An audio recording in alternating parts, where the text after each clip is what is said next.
Assalamualaikum warahmatullahi wabarakatuh.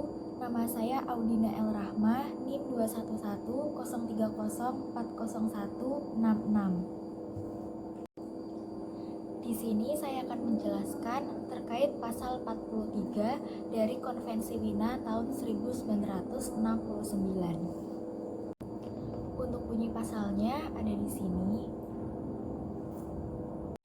Penyebutan bagian invalidity, termination, and suspension of the operation of treaty dalam Konvensi Wina tahun 1969 tidak hanya bagian judul saja. Akan tetapi, terdapat pengertian dan perbedaan dari ketiga nama tersebut. Yang pertama yaitu invalidity.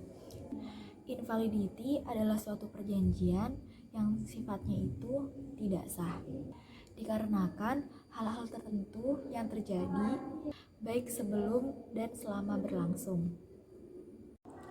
Lalu selanjutnya, kata kedua adalah termination.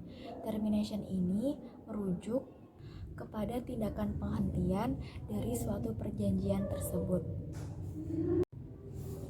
Lalu istilah yang selanjutnya akan dibahas adalah kata suspension, yang artinya adalah penundaan, yang di dalam konteks ini merujuk kepada penundaan suatu perjanjian internasional.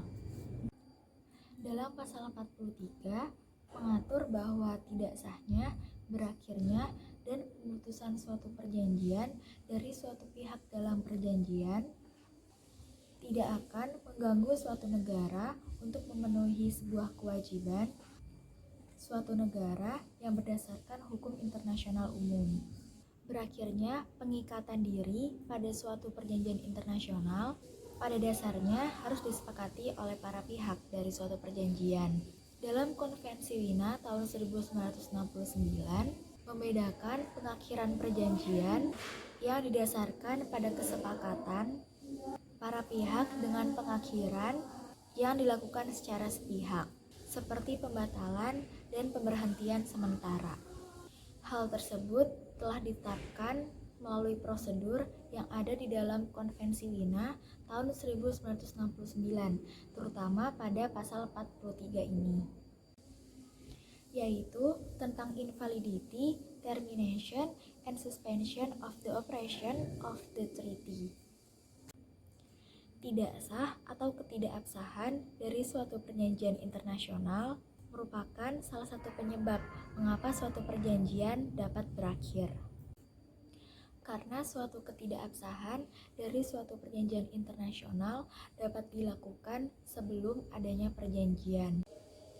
Sekian dari saya yang menjelaskan terkait pasal 43 dari Konvensi Wina tahun 1969.